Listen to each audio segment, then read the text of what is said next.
Why, hello there. I'm Sin. We're in the Book Nook, and today we're going to talk about a book by an author that I am super late to the party for on this one. The author is Nnedi Okorafor, and we're going to talk about Death of the Author. And I recently discovered Nnedi Okorafor. I went to the library and I picked up a random book called She Who Knows, and that was that author. And then I really liked that book, so I started looking into more of her stuff. This is the most recent book by her, as far as I know.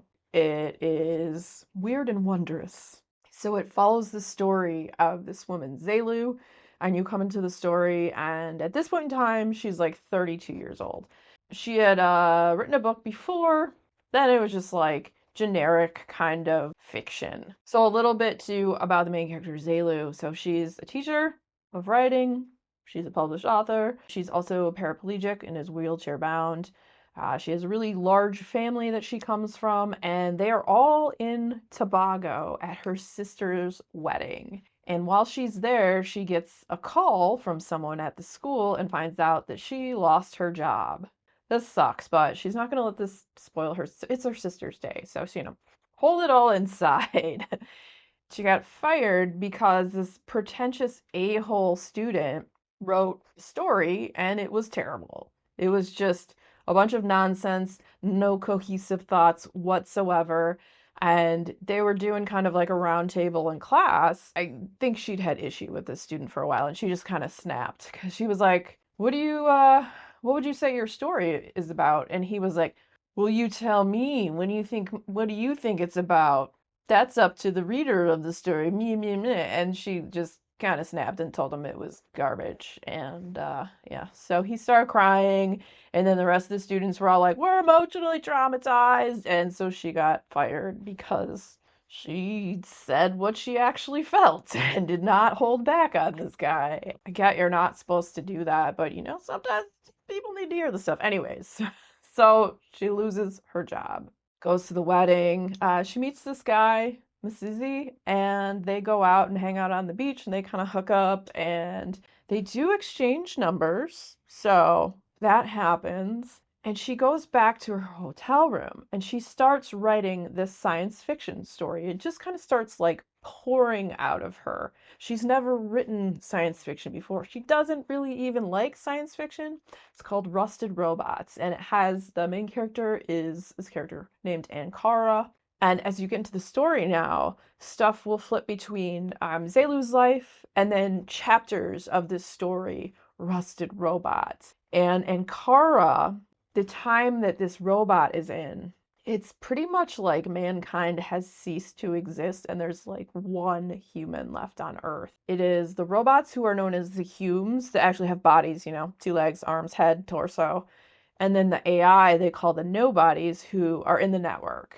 They're in the ether and whatnot. And the nobodies and the Humes, they do not like each other. They think each other basically shouldn't exist, and the nobodies want to eradicate the Hume robots. And Ankara is a robot that goes around and collects stories and goes and stores all this knowledge and stuff. And at some point, she finds this like robot spider creature. It's like Udidi, or I'm not sure how to pronounce it, Udaide or something like that. I'm terrible at these pronunciations. I do apologize. It gives her some really terrible news that these other robots that were called chargers who travel through space, they found this metal on an asteroid that had never been seen before, and it gave them the structure to be allowed to travel into the sun. So they go to the sun, knowing that maybe they'll burn up and incinerate, but they don't.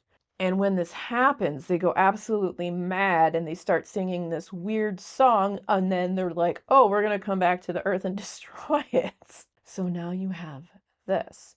And one of those robots was named Oji and had this connection with Udade or Udide. I'm not sure how to say that. Sorry again. And so the spider robot saw this happen and knew this had happened, and so gives this knowledge to Ankara, and now Ankara carries this weight and is like, oh God, so I have to get to the next city and try to tell all the rest of the humans this so we can try to, fight them off. All right, so you have that. That's kind of like the basis of the story for Zelu's story. And so you flip back and forth between her life. And so she loses her job, and now she has this story that she's been writing. So she starts it in Tobago, and then she has to move back in with her parents. Her family is very protective of her, almost to a point where they are almost like dickish. And I feel like don't treat her well. Like the rest of her family are all like doctors and lawyers, and she's a writer, and her family thinks that's a waste of time. She keeps writing and ignores them and does what she wants to do. She's very headstrong. She finishes the story and she sends it to this Masizi guy that she had hooked up with at the wedding. They end up staying friends all these years, and they see each other on occasion. Like, she never really stuck with one person, didn't want a relationship, didn't believe in marriage, all of that. But this guy, like, seems to be the most truthful person she's ever met. And she's like, okay, I'm going to send him my story. I just wrote this sci-fi story. So she sends it to him, and he gets back to her like the next day, and he's like, I read your story. It's amazing. I couldn't put it down. And she's like, you're not just saying that? And he's like, I tried to read your other book. I barely got through it. This is something magical. And so she's like, holy crap. He is one of the most truthful people I've ever really encountered. So she's like, I think I kind of believe this. And so she sends it off to her editor. When her editor finally gets back to her, he's like, this is amazing. People are going to love this.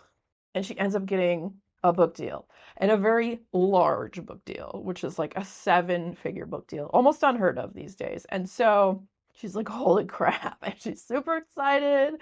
She's going to go tell her family this, that, and the other. The family hangs out every Saturday. Like, everyone comes over and they eat and, spend time with each other. So she's outside and she's getting a little bit of weed, and her sister comes out there and is like, what are you doing? And then gives her crap for smoking weed. She's just trying to calm her nerves before she tells the family that the thing they think is worthless is going to make her a freaking a lot of money.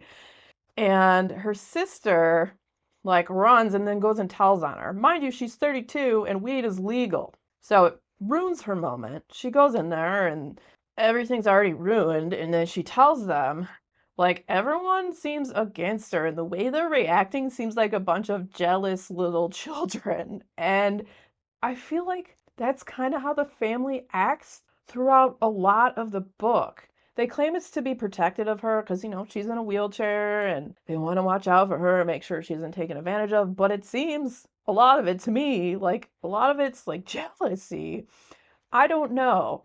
But I would say the family does eventually grow and become more accepting of her headstrongness and her successes with what she does in her life. And at some point, her fiction and her life start to meld together. Now, the story doesn't come to life per se exactly, but she ends up getting opportunities that she never would have gotten. It leads her into some pretty great things. Once again, I'm like, the family is being horrible buttholes about something that is considerably good.